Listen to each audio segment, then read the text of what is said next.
Welcome to Faithful Bible Truths. Ang ating pong goal dito ay buksan ng salita ng Diyos at sa biyaya ng Panginoon ay matapat na suriin ang mga talata ng Bible. Pang ating malaman ang mga katotohanan na tinuturo nito patungkol sa mga mahalagang doktrina at mga issues sa loob at labas ng iglesia sa panahon natin ngayon. Ang ating pong tatalakayin today ay walang iba kundi ang paksa na the primary message of the apostles or ang pangunahing mensahe ng mga apostol.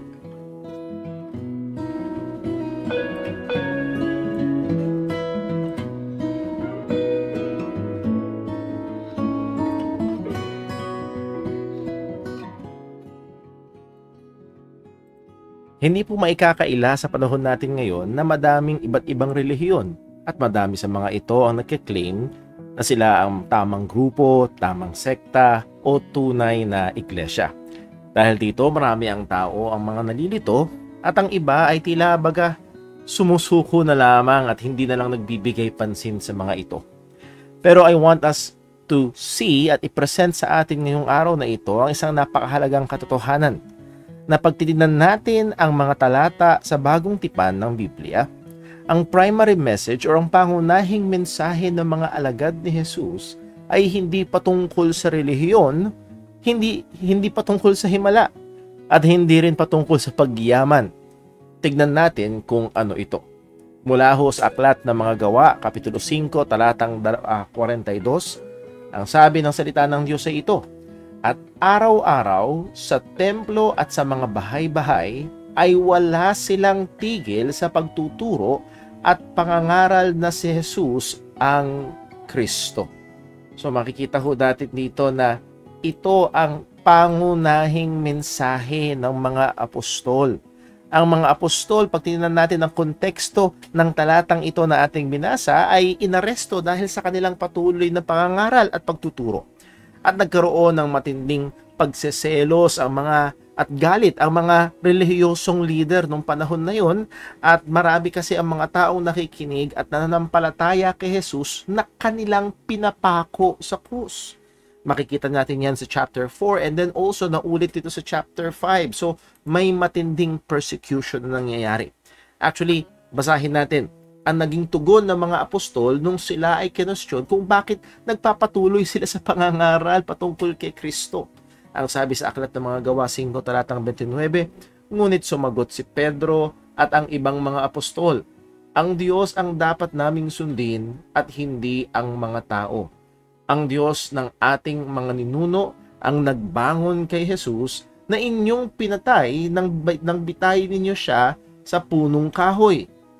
Itinaas siya ng Diyos sa kanyang kanang kamay bilang tagapanghuna at tagapagligtas, upang bigyan ng pagkakataong magsisi ang Israel at mapatawad ang mga kasalanan. Saksi kami sa mga sinabi naming ito. Gayon din ang banal na Espiritu na ipinagkaloob ng Diyos sa mga sumusunod sa Kanya." Pagdating sa verse 33, nang narinig nila ito, nagngit-ngit sila sa galit at nagbalak na patayin ang mga apostol. So makikita ho natin dito mga kapatid, mga kaibigan, ang grabing galit, ang grabing pagkainis nila sa mga apostol sapagkat again, pinapangaral nila si Jesus na pinapatay nila at maraming mga tao ang nananampalataya sa ating Panginoong Hesukristo. At pinagplanuhan nilang patayin ang mga apostol, ngunit may nag-intervene, may nakialam. Ang pangalan niya ay si Gamaliel, isang sikat na tagapagturo. Ang sabi ni Gamaliel, wag niyo silang pakialamanan. Kung sila'y hindi sa Diyos, mawawala yan. Pero kung sila'y sa Diyos, ay mahirap yan. Baka mamaya masumpungan niyo ang inyong mga sarili na lumalaban sa Panginoon. At nakumbinsi sila. Kaya nga ang sabi sa verse number 40, sila'y napapayag niya ni Gamaliel. Kaya nang maipatawag nila ang mga apostol, ipinahagupit nila ang mga ito at inutusang huwag nang magsalita sa pangalan ni Jesus. At pagkatapos ay sila'y pinalaya. So makikita natin mayroon ng physical abuse na nangyari. Hindi lang basta sila pinakulong. Verse 41, umalis sila ang mga apostol sa Sanhedrin na nagagalak sapagkat sila'y naging karapat-dapat magtiis ng kahihiyan alang-alang sa pangalan, at yun na yung pangalan ng ating Panginoong Hesukristo. And this is the very context nung pinakaunang talata na ating pinasa. Sabi sa verse 42, pagkatapos silang kulong, hagupitin at pagbantaan, ang sabi, araw-araw sa templo at sa mga bahay-bahay, wala silang tigil sa pagtuturo at pangangaral na si Hesukristo o si Jesus ang Kristo. Well, ano po ang punto? Ang punto ho ng lahat ng ito ay ang pangunahing mensahe ng mga apostol, ng mga unang mananampalataya, ay hindi ang pangangaral o pagtuturo patungkol sa relihiyon, grupo or sekta. Hindi yun. Ang pangunahin nilang mensahe ay ang pagtuturo patungkol kay Jesus na siya nga ang Kristo o siya nga ang Mesiyas. At hindi lang ho dito. For example, si Apostol Pablo, ang sabi niya sa mga taga-Korinto, sapagkat napagpasyahan ko noong kasama ninyo ako na walang anumang makilala maliban kay Hesukristo, siya na pinako sa krus. Sabi ni Pablo, yes, siyempre maraming tinuro si Pablo sa mga Kristiyano, pero napagpasyahan niya ang kanyang pangunahing mensahe ay patungkol kay Kristo na pinako sa krus. At inulit niya pa ito, ang sabi niya, well actually sinabi niya sa chapter 1 sa verse 22, sapagkat ang mga Hudyo ay pilit na humihingi ng mga himala at ang mga Griego ay naghahanap ng karunungan, subalit ang Kristong ipinako sa krus ang pinangangaral namin.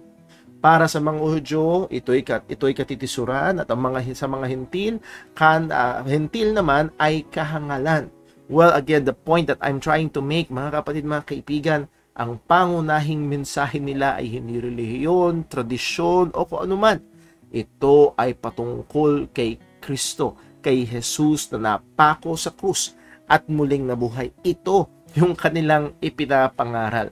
Again, hindi lamang sila Pablo at si Pedro. At ngayon naman, tignan natin ang ginawa ni Felipe, isa sa mga tinatawag na Philip the Evangelist. Sa Acts chapter 8 verse 5, si Felipe ay natungo doon sa lungsod ng Samaria. At anong ginawa ni Felipe? Si Felipe ay bumaba sa lungsod ng Samaria at ipinangaral sa kanila ang Kristo. Si Jesus.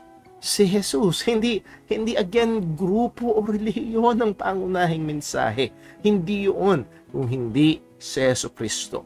At nung nakatagpo or nung inutusan ng Diyos si Felipe na pumunta doon sa bating or doon sa Ethiopian eunuch, at narinig ni Felipe na ang eunuch na ito ay nagbabasa mula sa aklat ng Isaiah, at tinanong ni Philip, naunawaan mo ba yung binabasa mo? Sabi nung eunuch, paano ko maunahaan kung walang magpapaliwanag sa akin? At binasa niya ang Book of Isaiah at nakiusap itong eunuch, pakiusap, sabi mo sa akin, kanino patungkol ito? At ang sabi ng Acts chapter 9, sa Acts chapter 8 verse 35, mula sa talatang ito, from the book of Isaiah, ipinangaral ni Felipe sa lalaki ang magandang balita tungkol kay Jesus.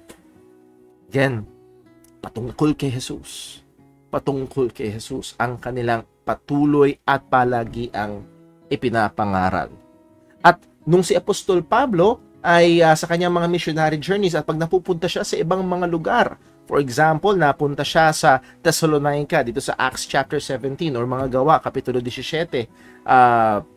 Well, anyway, nung parang naligtas si Pablo, ito muna, nung naligtas si Pablo, bago siya naligtas, siya ay isang persecutor ng church. Pero pagkatapos siyang maligtas, anong una niyang ginawa? Agad ipinangaral ni Saulo sa mga sinagoga na si Jesus ang anak ng Diyos. It's about the Lord Jesus Christ. Ito ang pangunahing mensahe ng mga apostol. And as I've said kanina, pag napupunta sa ibang lugar si Apostol Pablo, and dito sa puntong ito sa Thessalonica, ang sabi, dumaan sina Pablo sa Acts 17 verse 1, dumaan sina Pablo at Silas sa Amphipolis at Apollonia, pagkatapos ay nagtungo sa Thessalonica, kung saan may sinagoga ng mga Hudyo.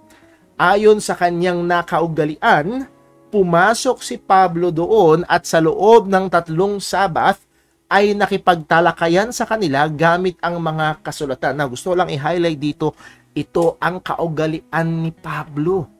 Ibig sabihin, ito yung palagian niyang ginagawa. Pumupunta siya sa mga sinagoga sapagkat doon natitipon ng mga Hudyo tuwing Sabbath at nakikipagtalakayan siya sa kanila gamit ang kasulatan. Now, anong pinag-uusapan? Is it about religion? Is it about tradition? Is it about which is the right church? Well, tignan natin. Ang sabi sa verse 3, ipinaliwanag at pinatutunayan niya sa kanilang na kailangang magdusa ang Kristo at muling mabuhay mula sa kamatayan. Sinasabi niya, ang Jesus na ito ang aking pinangangaral sa inyo, siya ang Kristo. You see that emphasis? Ang patungkol sa kamatayan ni Jesus para sa mga kasalanan, ang patungkol sa muling pagkabuhay ng ating Panginoong Hesus Kristo. And what is that? That is the gospel. That is the good news. Ito ang primary message ng mga apostol. So that is the point na gusto kong sabihin. Ito yung pangunahin nilang mensahe. At kung itatanong natin, bakit? Bakit ito yung pangunahing mensahe? Trip lang ba nila? Napagkaisa lang ba nila? No, hindi po. Dahil ito ang utos sa kanila ng ating Panginoong Hesus Kristo.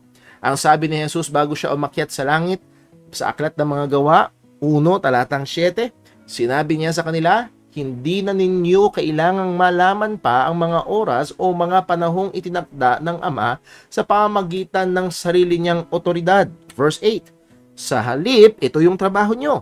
Tatanggap kayo ng kapangyarihan, pagbaba sa inyo ng banal na Espiritu at kayo'y magiging mga saksi ko. At isa ho sa binibigyan namin ng diin tuwing nag-aaral tayo ng salita ng Diyos dito ho sa aming church, kailangan i-identify sino yung pronoun o panghalip. Ang sabi ni Jesus, kayo'y magiging mga saksi ko. You shall be witnesses of me. At sino yung me? Sino yung ko? Walang iba kundi si Jesus. At ang mga apostol ay saksi ni Jesus.